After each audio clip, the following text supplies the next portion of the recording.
Hello all my Kenvians, Papa Ken here, bringing you finally another episode of Papa Ken Plays Hyrule Warriors, and today I'm going for Goron Mountain, or Death Mountain? I actually can't remember because I wasn't paying attention while it was playing. Maybe I'll throw it in there in text.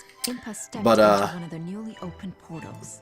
Yes. The kingdom spread out before her seemed like the Hyrule she knew, yet it was somehow very different. Kind of like every other Hyrule. She realized that they had traveled back to the era of the mythical hero of time. Da-da-da-da. Impa began her search for the Gate of Souls.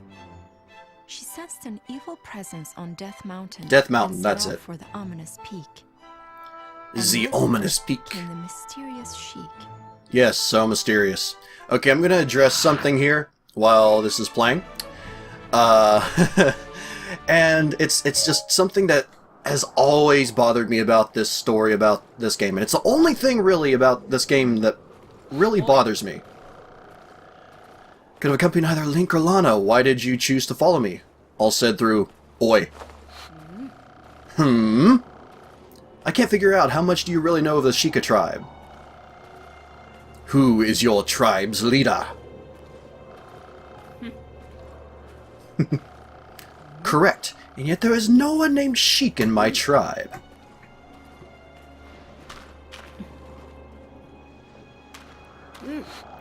So then, who does that make you? What are you really after? You saw that Sheik had the Triforce. Oh yeah, it's Navi. So, the most annoying... Listen! The most annoying fairy of all times, or at least a lot of people think of her that way, has come back for this game.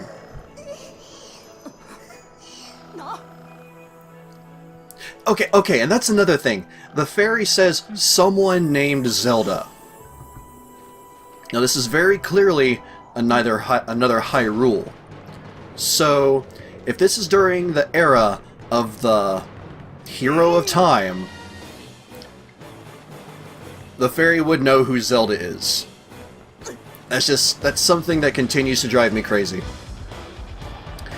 And you might be wondering why I'm running all the way to the left here. Well, even now I'm not entirely sure. Basically, while I was playing, I was thinking that I would go this route instead of my usual way, which is usually I take the keep to the right first. But, and an unskippable scene of a boulder rolling down. Yes. But I just figured I would give this a try, see if I could get through things any faster. Spoiler alert, I don't, sadly. And that's one thing that continues to drive me crazy, but does improve later in the game as you unlock more medals, which is, you know, there's these little peon bad guys, and, you know, they'll give you a simple swipe, and you're stunned for a second, and it's not a large amount of time, but it's enough to be annoying. And here's, why do they just call her Fairy, when they clearly used the name Navi in the intro scene? I don't know. Maybe it's supposed to be a different one. But, I know that I've played with Impa before in a different video, but she, especially once you get her first upgraded sword, is just phenomenal. Like, with this sword, you really do feel like, I mean, you're just wielding Cloud's Buster Sword that has water elementals assigned. And one thing you probably will notice is that while I'm playing this level, I will overuse that water bubble combo a lot, but I do try to mix it up a bit. It's just that, to be completely honest, in terms of crowd control, that's probably one of her best combos. Now, up close and against a few, like only a few enemies, the other combos work great, but if you want to just do some crowd control and you don't have the special attacks saved up, then her water bubble is just by far the best go-to. And one thing that some of you might not know is I've actually been playing Hyrule Warriors Legends on my 3DS. And one thing that I love about that game is the fact that whether it's like the mission over or mission completed, whatever it is, at the end of levels, that little scene when you're opening a chest, and so many other things that it kind of feels like it's slowing you down or you just want to skip past it, you're able to in Hyrule Warriors Legends. But you still can't in the original. And honestly, that drives me crazy because don't get me wrong, I like Hyrule Warriors Legends. I think it is probably one of the best looking games on the 3DS, in my personal opinion, of the ones I've played anyway. But the Wii U version, it just looks and plays so much better. And I can actually play it for a long period of time without my hand cramping up. And it's just, it feels more fun overall.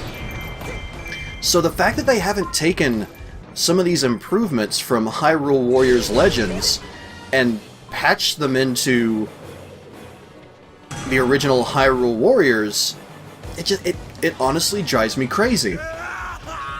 Ugh, God. Get so sick of hearing the captains yelling.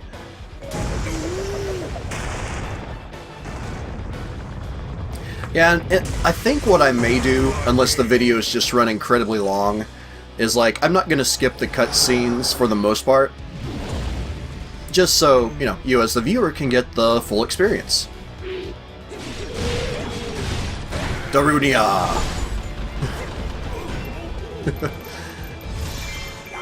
And honestly, overall, as a opponent, he's not that bad, but he does have some combos that if you get hit by the first attack, it's just gonna...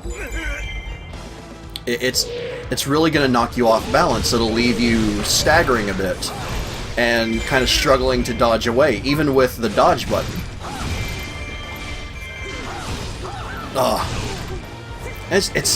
I know I keep comparing her to Cloud, but even just some of her attacks resemble some of Cloud's limit breaks and strikes. I just love it.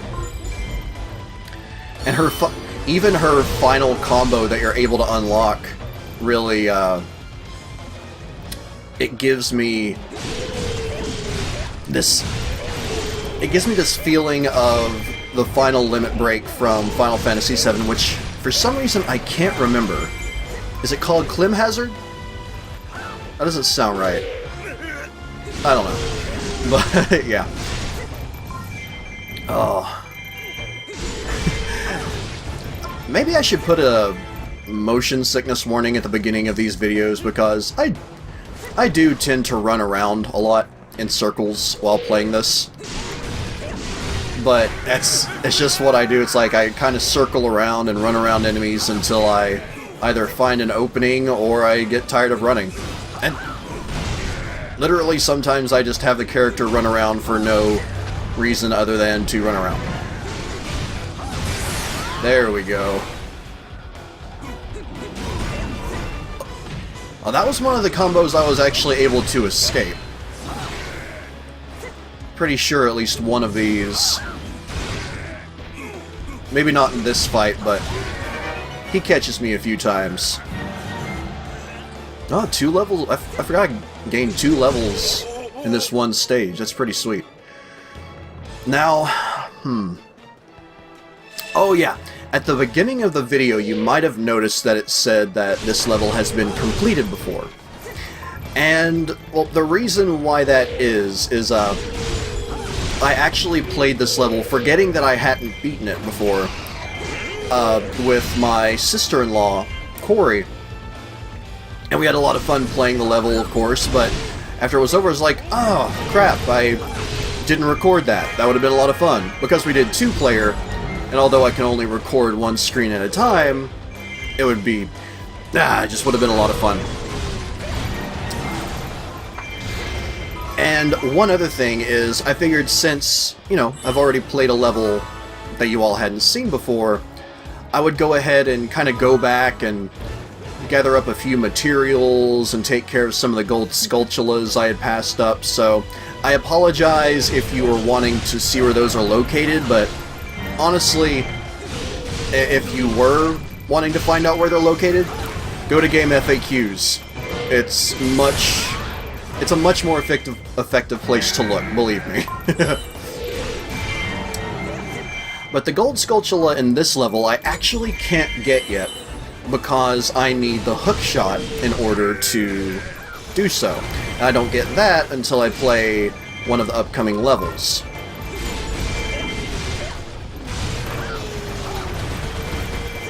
Ah, yes.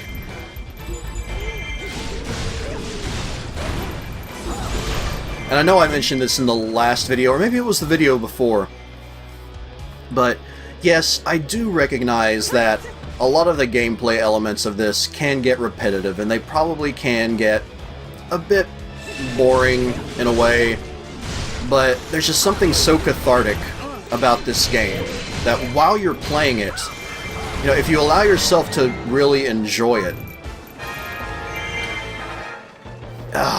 it's just some of the best kind of therapy. Because you don't care how many times you do an attack over and over again. Because believe me, if you play a character you haven't unlocked any of the medals, you will be redoing the same combo over and over again, because you only have so many available to you.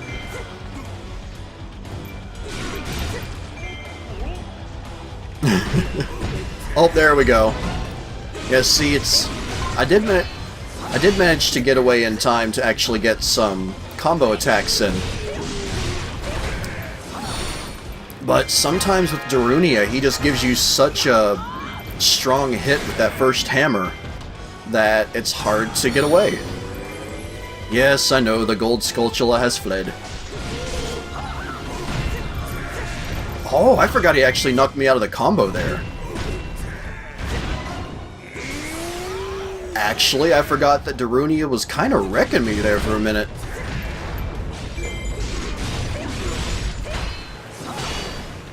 His encouragement has improved their morale. But I have a pretty strong sword, so that doesn't really matter.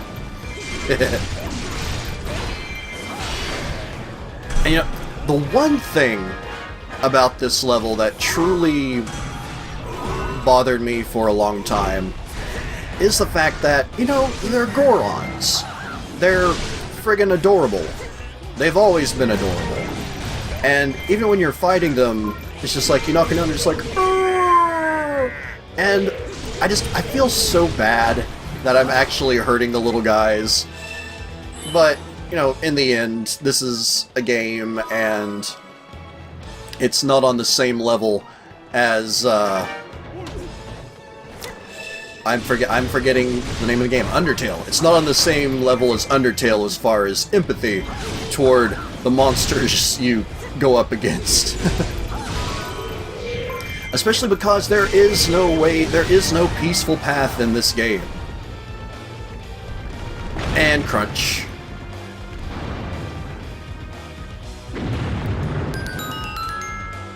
Oh, actually, that reminds me of something after that played.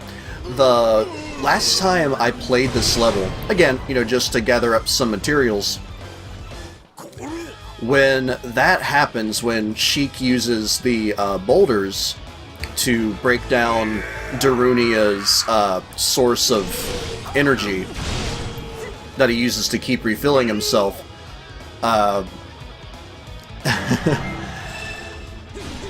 they recaptured the keep there just as Sheik started the attack.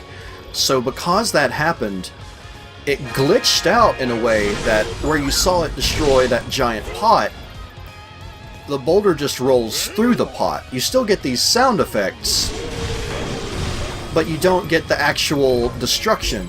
And then when it rolls into that gate, nothing happens there either. It was just so bizarre. And this is one thing that kind of drives me crazy, is sometimes the targeting system doesn't always work as I want it to, but that's kind of a regular thing with the 3D Zelda games in general.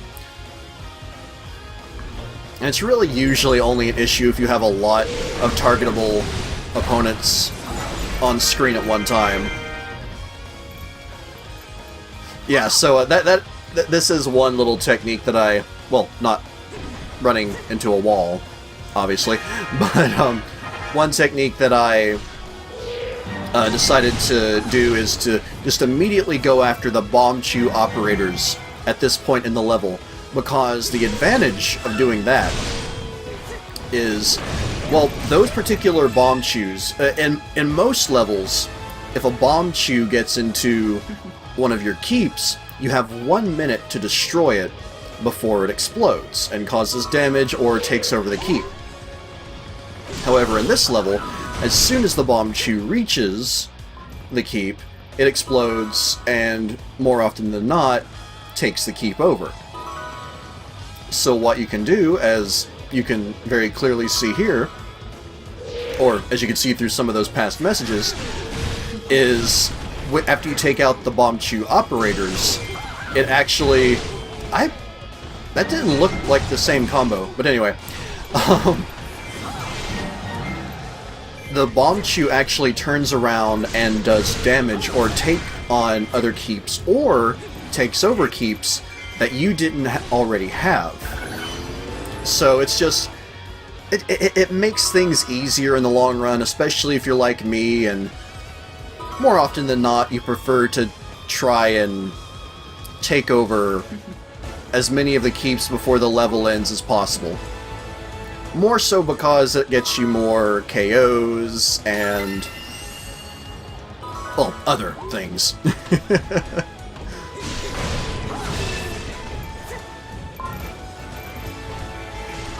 So, okay, here we are nearing the end of the level, and I do believe I have beaten Darunia without weakening him, so to speak. Oh yeah, defeat the big pose. So, the mysterious Zelda person left some big pose there that are essentially controlling Darunia's mind. And once you take him out, he gets a lot weaker. But I feel like before I, deleted my old content, that I actually defeated Darunia without taking out the big pose. Or maybe I didn't. I don't entirely remember, but it's definitely a bit of a feat to do that, because when they have that enhanced power going on, kind of like this. It's like they can pretty easily wreck shop. Not so much Darunia, maybe, but definitely other enemies like Volga, the Dragon Knight. I was so hoping that would be a finisher, but obviously the characters aren't really leveled up that much yet, and don't have the strongest weapons. But once we get to certain areas, especially in adventure mode, and start unlocking even stronger weapons, newer weapons, oh, the game's gonna be so much fun. And that's actually one of the reasons why I decided to go back and gather some materials. Mission successful! Is so I could level them up and just... The game is so much more fun when you have challenge, but at the same time, you are able to just destroy. Not to say that there are ever any levels really that will cause you true issues in this game. Well, in Legendary mode, anyway. But it's so much more fun to have power and strength in this game. Again, it just adds to the cathartic feeling. And yes, this excuse me. This level does unlock Darunia as a playable character, but for some reason, a reason that I never have been able to figure out exactly, it doesn't unlock Ruto. In fact, you don't unlock Ruto until you unlock her in adventure mode. Ah, I love this.